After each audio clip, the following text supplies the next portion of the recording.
Hala, Diyos ko. Wala nagbigay sa'yo ng pagkain? Anak ko.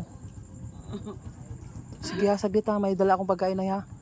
Hi guys, ayan po ito binigay sa atin yung karinderya si Ma'am Bibi. Tapos ito naman nagbili tayo ng tinapay at saka yung gatas.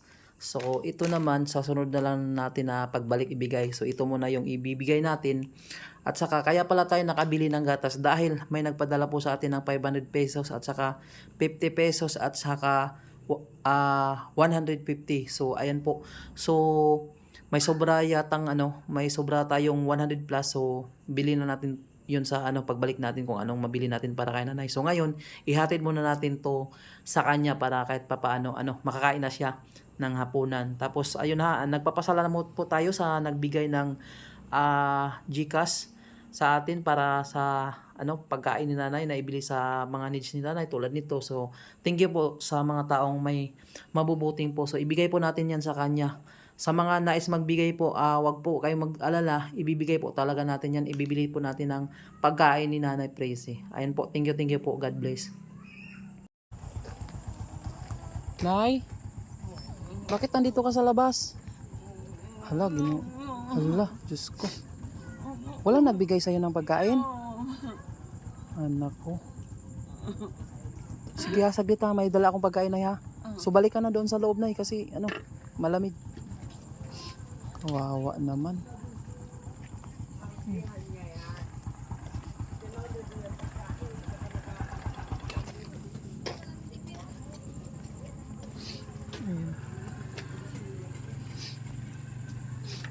Bakit ka nag-iyak, Nay? Gutom na? Ako po.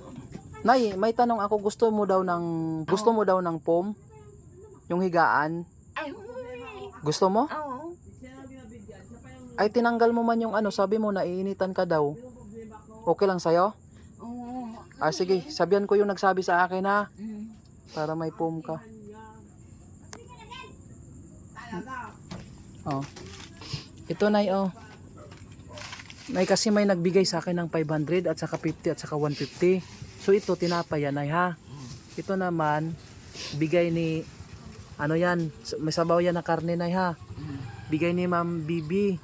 At saka ito Nay, nagbili ako ng ayan mga gatas Nay ha, saka asukal. Oh. Magkain ka na Nay ha. Kawawa naman. Ano Nay? Ano po Nay? Okay ka lang? Ayan si nanay, nagpapasalamat yan siya. Kahit hindi makapagsalita, nagpapasalamat siya. Naku, Diyos ko. Si nanay, huwag ka lang maiyak na ha. Dito lang ako Nay. Sige, magkain ka naman. Sige, mauna na ako. Balik-balik ka lang kita dito ha. Sige Nay, magkain na yan si nanay. Kawawa naman.